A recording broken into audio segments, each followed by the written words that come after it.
Family কার্ডের আড়ালে ২,০০০ কোটি টাকার দুর্নীতির ধান্দা। কোটি টাকার প্রকল্প এখন ফ্যামিলি কার্ডের ঘাড়ে।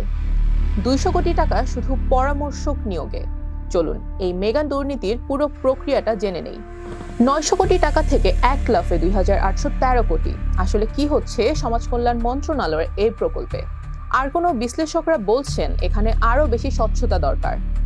বাংলাদেশে বিধবা ভাতা, বয়স্ক ভাতা, প্রতিবন্ধী ভাতা সহ বিভিন্ন সামাজিক নিরাপত্তা কর্মসূচির সুবিধাভোগীদের তথ্য ডিজিটালভাবে সংরক্ষণের জন্য ২০২৫ সালে সমাজ কল্যাণ মন্ত্রণালয় একটি প্রকল্প অনুমোদন পায়। প্রকল্পটির নাম স্পিরিট। শুরুতে প্রকল্পটির বাজেট ছিল প্রায় ৯০৪ কোটি টাকা। এর মধ্যে শুধু পরামর্শক বা কনসালটেন্সি খাতেই রাখা হয়েছিল প্রায় ২০০ কোটি টাকা। তখনই বিষয়টি নিয়ে প্রশ্ন ওঠে, কারণ পরিকল্পনা কমিশন কিছু আপত্তি তুললেও শেষ পর্যন্ত প্রকল্পটি অনুমোদন পেয়েই যায়। কিন্তু মজার বিষয় হলো, অনুমোদনের ১ বছর পার হয়ে গেলেও প্রকল্পটির বাস্তব কাজ এখনো শুরু হয়নি। এখন সেই একই প্রকল্পের বাজেট আরো বড় করার উদ্যোগ নেওয়া হয়েছে।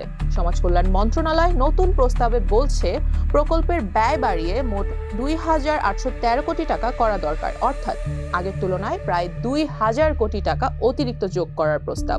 প্রশ্ন হচ্ছে, হঠাৎ এত বড় অঙ্কের টাকা কেন দরকার? মন্ত্রণালয়ের ব্যাখ্যা হলো, এই প্রকল্পের সঙ্গে ফ্যামিলি কার্ড কর্মসূচি যুক্ত করা হবে, আর সেই কারণে অতিরিক্ত জনবল, যানবাহন, অটোরিকশা সহ বিভিন্ন প্রশাসনিক ব্যয় মেটাতে বড় বাজেট প্রয়োজন হবে। এখন সব হিসেব ফ্যামিলি কার্ডের ওপর দিয়ে দেয়া হচ্ছে। এই যুক্তি দেখিয়ে অর্থ মন্ত্রণালয়, পরিকল্পনা মন্ত্রণালয় এবং অর্থনৈতিক সম্পর্ক বিভাগ বা ইআরডিতে চিঠিও পাঠানো হয়েছে। তবে এখানেই শুরু হয়েছে নতুন বিতর্ক। বিশ্লেষকদের প্রশ্ন, যদি সত্যিই অতিরিক্ত শত শত কোটি টাকা ব্যয় করতে হয়, তাহলে সেই টাকার খাতভিত্তিক বিস্তারিত হিসাব কোথায়? খবরে বলা হয়েছে অতিরিক্ত প্রায় ৯১০ কোটি টাকার নির্দিষ্ট খাতভিত্তিক ব্যয়ের বিবরণ চিঠিতে স্পষ্টভাবে উল্লেখ করা হয়নি। আর সেখান থেকেই স্বাভাবিকভাবেই স্বচ্ছতা নিয়ে প্রশ্ন উঠছে। অর্থনীতি বিশ্লেষকদের মতে, জনগণের টাকায় পরিচালিত যে কোনো বড় প্রকল্পে শুরু থেকেই প্রতিটি ব্যয়ের বিস্তারিত প্রকাশ করা উচিত। কোন খাতে কত টাকা যাচ্ছে, কেন যাচ্ছে, কারা কাজ করছে, এসব তথ্য জনগণের জন্য উন্মুক্ত থাকলে বিতর্কও অনেকটা কমে যায়।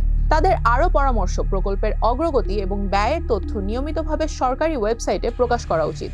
পাশাপাশি সংসদের সংশ্লিষ্ট স্থায়ী কমিটি এবং পাবলিক অ্যাকাউন্টস কমিটির মাধ্যমে নিয়মিত তদারকি থাকলে জবাবদিহিতা আরও শক্তিশালী হবে। আরেকটি গুরুত্বপূর্ণ বিষয় হলো অর্থায়ন। শুরুর প্রায় ৯০০ কোটি টাকার প্রকল্পে অর্থায়নের বড় অংশই ঋণ হিসেবে দেওয়ার কথা ছিল বিশ্ব ব্যাংকের। এখন যদি প্রকল্পের ব্যয় কয়েক গুণ বেড়ে যায়, তাহলে সেই অতিরিক্ত অর্থ আন্তর্জাতিক উন্নয়ন অংশীদারের কাছ থেকেই আনার পরিকল্পনা করছে সমাজ কল্যাণ মন্ত্রণালয়। সব মিলিয়ে বিষয়টি এখনো নীতিগত আলোচনা ও সরকারি প্রক্রিয়ার মধ্যেই রয়েছে। তবে প্রকল্পটি বাস্তবায়নের আগে ব্যয় কতটা যৌক্তিক, অতিরিক্ত অর্থের প্রয়োজন কেন, আর সেই টাকা কিভাবে খরচ হবে, এসব বিষয়ে পরিষ্কার ব্যাখ্যা এবং সর্বোচ্চ স্বচ্ছতা নিশ্চিত করার দাবি জানিয়েছেন সংশ্লিষ্ট বিশ্লেষকেরা। এখন দেখার বিষয়, সরকার এই ব্যয় বৃদ্ধির প্রস্তাব অনুমোদন করে কিনা, আর যদি করে তাহলে জনগণের সামনে কতটা বিস্তারিত তথ্য তুলে ধরতে পারে।